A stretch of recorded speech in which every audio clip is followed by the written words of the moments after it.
Nabi Isa itu kalau orangnya ceria sekali. Pernah ditegur sama Nabi Yahya, mali aroka dohikan ka'annaka aminta min makrillah. Saya melihat kamu kok selalu senyum ceria, seakan-akan tidak ada adabnya Allah.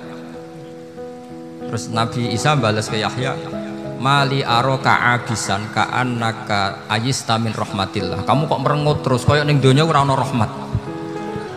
Jadi kamu milih mana? Senyum terus apa merengut terus? Partainya hanya dua, Nabi Yahya sama Nabi Isa. Jadi khazanah itu banyak. Untuk melawan penyakit itu ketakutan itu bahaya, karena bisa mengganggu imunitas tubuh. Orang harus percaya diri, harus pede. Meskipun harus hati-hati, tapi harus tetap pede. Dengan demikian imunitas tubuh kita terjaga. Jadi ya sudah seperti itu. Semua orang punya cara untuk menjaga diri masing-masing. Kemudian tentang Pak Ahmad Siddiq, saya tahu banyak karena dulu saya masih ingat, ini sekaligus ijazah pada cucu-cucunya. Kalau sama anaknya tidak berani saya. Sama cucu-cucunya. Saya masih ingat Mbah Ahmad Siddiq itu sangat loyal sama yang namanya negara. Kita tahu beliau adalah termasuk orang yang bintang ketika Muktamar Situbondo, ketika NU pertama kali nerima asas tunggal yaitu Pancasila. Kayak apa ulama-ulama kita, ya mulai Mbah Ahmad Siddiq, Mbah Ali Maksum, Gus Dur, Mbah As'ad, semuanya termasuk Mbah Mun, semuanya loyal sama negara sehingga NU menerima asas tunggal. Itu saya masih ingat karena bapak dulu perwakilan dari NU cabang Lasem. Beliau pernah ngundang Mbah Ahmad Siddiq di sini, zaman itu zaman Pak Dzufar ikut ngundang ke sini bapak saya. Itu saya menangi beliau ngisi pengajian di hallnya buyut saya, Mbah Umar bin Arabi. Jadi saya ini zuriyahnya Mbah Umar bin Arabi sama dengan keluarganya Ki Hamid Pasuruan. Itu beliau cerita bahwa kemenangan Islam itu tidak harus kita yang menang kangelan. Kadang Allah bikin orang lain yang kangelan, kita yang ikut menang. Jadi dulu kata beliau banyak ulama ketika kita diserang Jepang, saya masih ingat, saya karena pas itu ikut ke Lasem karena saya santri sarang, Mbah Mun ngisi di Lasem, saya ikut di Lasem karena saya masih keluarga. Itu ulama-ulama itu mimpi dibacakan ayat ghulibatir rum fi adnal ardi wa hum min ba'di ghalabihim sayaghlibun fi bid'i sinin lillahil amru min qablu wa min ba'du wa yawma idzi yafrahul mu'minun. Itu dulu itu ada pertarungan besar antara kerajaan Romawi dan kerajaan Persia. Kita tahu Romawi itu Nasrani. Saya ulang lagi, Nasrani. Nasrani itu percaya adanya Allah, adanya Tuhan, dan percaya adanya kitab samawi. Sementara musuhnya itu Persia, orang yang tidak bertuhan, tidak berdasar kitab samawi. Ketika Persia mengalahkan Romawi itu orang Islam ikut susah, karena terus dibully sama orang-orang kafir Mekah.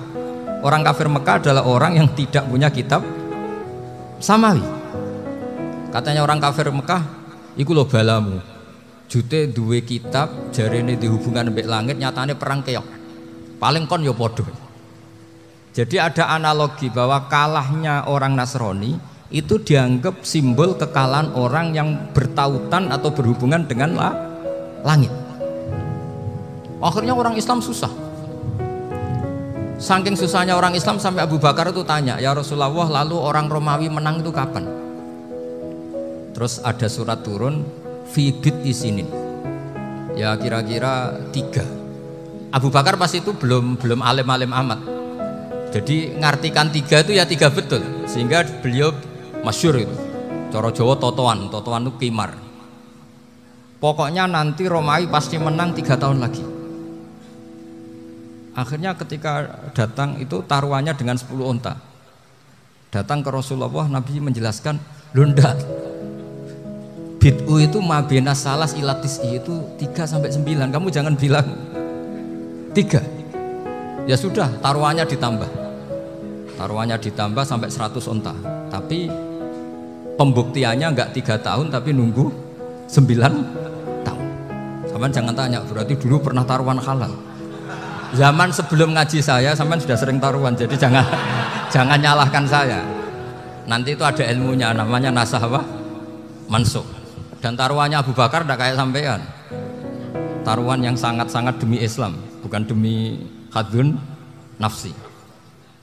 Betul. Ketika tahun ke-7 orang Islam itu menang. Gila ya, tahun 9 itu umat Islam menang.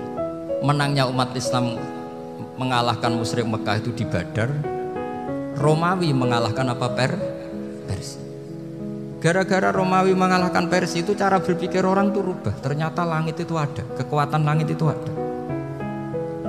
Sehingga meskipun akhirnya orang Kristen bilang ada Trinitas, terus mereka keliru dalam mengartikan Isa, tapi ada sekian nabi yang mereka sebut dan mereka hormati. Ada sekian kesamaan.